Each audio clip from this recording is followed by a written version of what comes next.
In the rough frontier town of Dry Creek in the year 1883, life was not measured by wealth or luxury, but by survival, by the grit a person carried in their bones, and the mercy that could be found in the hearts of strangers. And it was on one such bitter evening, as the wind swept dust across the wooden streets, and the last glow of sunlight dipped behind the mountains, that the widow Clara May found herself kneeling in the dirt outside the sheriff's office, her hands trembling as she clutched the small shoulders of her son Samuel, her only child, her only reason to keep breathing since the day consumption had stolen her husband away 3 winters ago, and now the town council, backed by the sheriff and the cold words of law, had decided she was too poor, too frail, and too incapable of providing for Samuel, and so they meant to send him away to an orphanage in the distant city, a place Clara had heard terrible whispers about,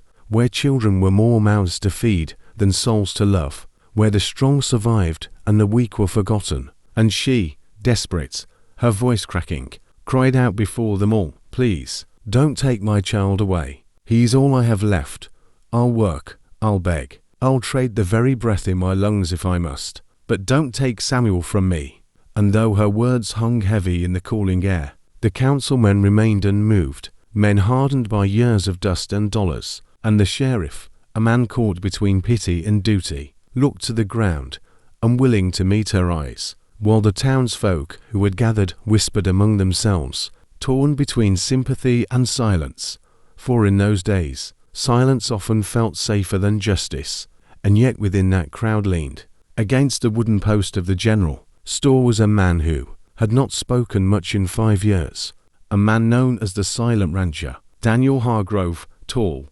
broad-shouldered, his hat pulled low to shadow the storm in his eyes, his boots worn from endless miles of land worked alone, for Daniel had once been a husband, once a father, but fever had stolen his wife and little girl in a single cruel season, leaving him to bury the laughter that had once filled his ranch, and since that time he had spoken little. His voice rusted like iron left in the rain, his heart barricaded, his days filled only with cattle, soil, and silence. But as he watched Clara tremble in the dust, watched Samuel clutch her skirts with tears streaking his cheeks, something long dead inside Daniel stirred. A ghost of the man he had been, a father's ache, a husband's instinct to protect, and though his boots felt heavier than iron, they began to move, one step then another, until the murmurs of the crowd fell to hush as he crossed the street, his shadow stretching long across the mother and child. And Clara, through her tears, lifted her gaze to see him standing there,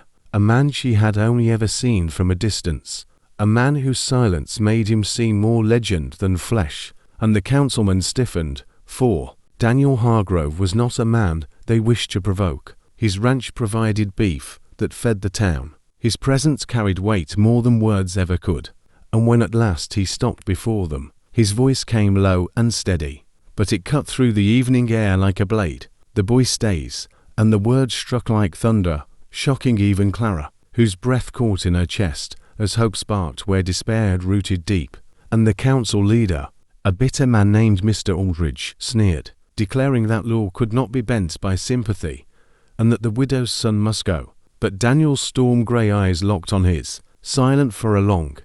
heavy beat before he spoke again. "If it's land you care for, I have enough. If it's food, my ranch can feed 3 families. If it's shelter, there's room under my roof. The boy stays with his mother, or he stays with me, but he will not be taken by men who weigh a child's life against a ledger's page." And gasps rippled through the crowd as Clara's tears turned from grief to disbelief, for no one had ever seen the silent rancher speak so many words at once, nor stand against authority so openly. And in that moment the balance shifted, for though the law had its rules, in frontier towns power often belonged to the man willing to stand unshaken, and Daniel Hargrove stood as solid as the mountains behind him, his silence broken for the sake of a widow and her child. And the sheriff, after a long hesitation, tipped his hat low, muttering that perhaps the council should reconsider, for there were no chains strong enough to drag a child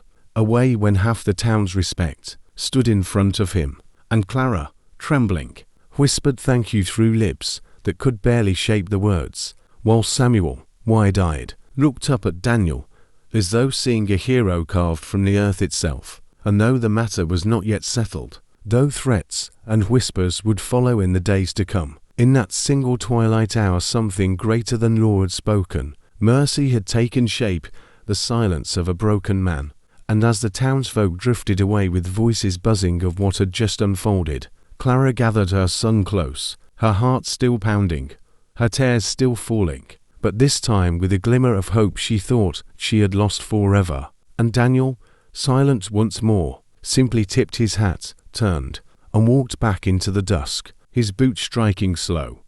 heavy beats on the earth, leaving behind the promise of a fight yet to come, but also the fragile beginning of a story neither he nor the widow could yet imagine. The days that followed that fateful evening in Dry Creek were thick with tension, for though Daniel Hargrove's quiet stand had halted the council's attempt to tear Samuel away from his mother,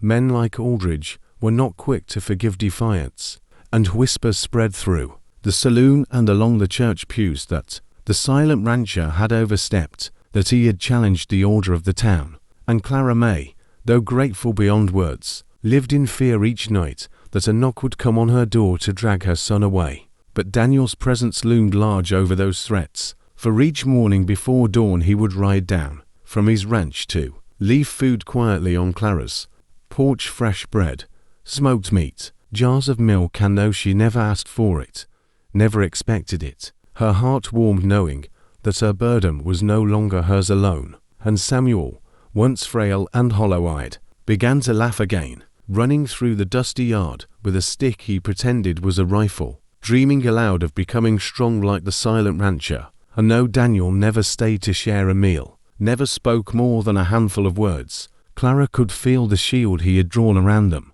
a shield forged not by law but by loyalty. Yet Aldridge's bitterness festered, and one evening, as the church bell tolled 6, the council gathered again, this time with more venom than before, declaring that the town could not be held hostage by one man's silence, and threatening to ride out with deputies to enforce the law themselves. And it was then that Daniel strode into the hall, his boots heavy on the floorboards, his eyes sharp as iron, and his voice, low but unshaking, broke the chamber's air. "You'll not take him." And Aldridge, flushed red with anger, spat that no man could stand against the council, to which Daniel replied with words that hushed even the bravest tongue. "Then you'll not stand against just me. You'll stand against every man who remembers his own mother's tears, every father who's buried a child, every soul in this town who knows what it means to lose more than they can bear." And from the back of the hall voices rose first one,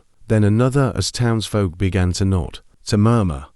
until the murmur became a wave. And Daniel, for the first time in 5 years, saw not the graves of his wife and daughter when he closed his eyes, but the faces of a community daring to believe in mercy again. And Clara, clutching Samuel in the doorway, felt her knees weaken as hope swelled through her like sunrise after endless night. And Aldridge, beaten not by bullets, but by the weight of hearts united, turned pale and silent, his threats dissolving into the dust of his own pride. And so it was that Samuel remained with his mother, and Daniel, though still the silent rancher, found that his silence no longer chained him, for in protecting the widow and her child he had unknowingly begun to heal his own wounds. And as weeks turned to months, and Samuel grew stronger, and Clara's laughter returned like a long-lost song, Daniel discovered that though the land was wide and the nights were lonely, sometimes a man's ranch was not